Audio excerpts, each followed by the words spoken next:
बिस्मिल्लाहिर्रहमानिर्रहीम अस्सलामुअलैकुम वरहमतुल्लाहि वबरकातुहू। उम्मीद है आप सब खैरियत से होंगे। आज फिर मैं हाज़िर हूँ एक बहुत ही मज़ेदार रेसिपी के साथ।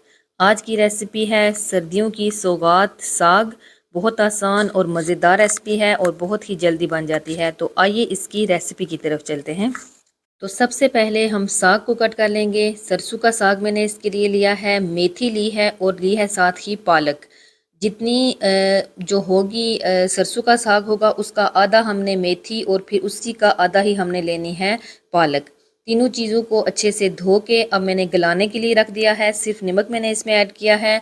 अब दूसरी तरफ हम इसका तड़का तैयार कर लेते हैं। तो तड़के के लिए सरसों का तेल मैंने सबसे पहले डाला है एक पैन में।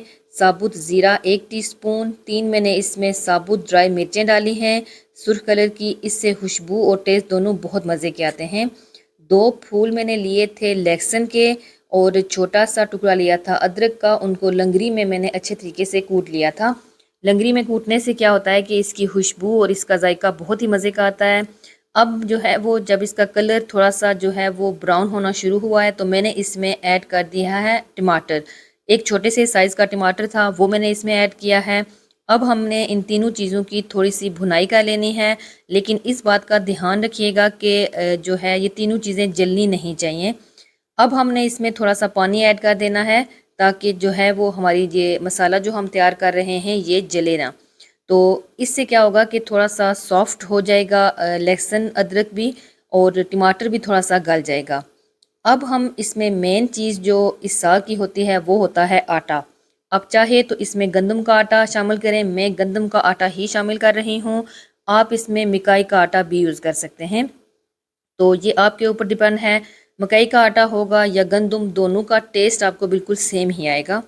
तो अब जो है वो मैं इसकी थोड़ी सी भुनाई कर लेती हूँ। हम साग में भी जो है मैंने देखा है काफ़ी दफ़ा कि साग में भी इसको आप डाल सकते हैं जब आप साग को जो है वो गलाते हैं, लेकिन जब इसकी थोड़ी सी भुनाई हो जाती है तो इससे टेस्ट जो है वो अलग हो जाता है। अब हम आ जाते हैं साग की तरफ। साग गल चुका है, पानी भी इसका काफ़ी खुश्क हो चुका है। अब जो तड़का हमने तैयार किया है वो हमने साग में ऐड कर देना है और साग में ऐड करने के बाद हमने इसको अच्छे से मिक्स कर लेना है और साथ ही हमने इसकी भुनाई कर लेनी है।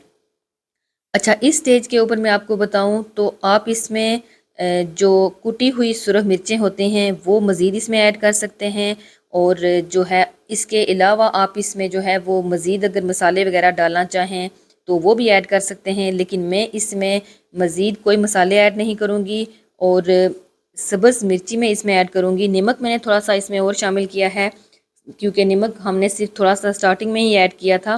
मैंने चखा था, नमक मुझे कम लगा तो नमक मैंने थोड़ा सा और ऐड कर दिया है। तो सुरख मिर्चें जो हैं मैं उनका आपको बता रही थी, जो होती हैं कुटी हुई, उसका भी एक अपना टेस्ट होता है। मैं ज़्यादातर साग जब भी बनाती हूँ उसमें कुटी हुई सुरख मिर्च का इस्तेमाल करती हूँ या फिर हरी मिर्चों की। साग आप देख सकते हैं बहुत ही मज़ेदार, कितना जो है वो आप देखें किस तरह से क्रीमी सा लग रहा है। तो बस अब हमने इसकी थोड़ी सी भुनाई करनी है। जब इसकी भुनाई अच्छे से हो जाएगी अब मैं इसमें शामिल करूँगी दही।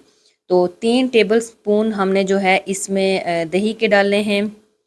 तो अब दही हम जैसे इसमें डालेंगे तो फ़ौरन से हम जो है वो स्पैचुला की मदद से इसको जो है वो मिक्स करेंगे, क्योंकि योगर्ट आपको पता है जैसे ही गर्म किसी चीज़ में जाता है तो वो फटना शुरू हो जाता है। तो ये भी आपने ध्यान रखना है। आप देख सकते हैं कि कितना मज़ेदार और क्रीमी साग हमारा जो है वो लग रहा है।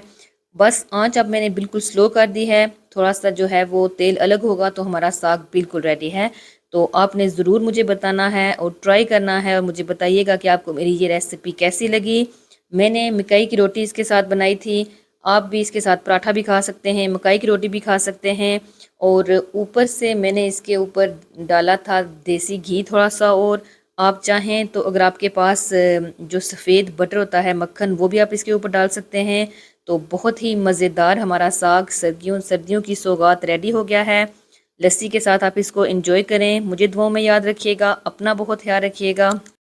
मुझे दें इजाज़त, बहुत जल्द एक न्यू रेसिपी के साथ हाज़िर होंगी। अस्सलामु अलैकुम वरहमतुल्लाहि वबरकातुहू।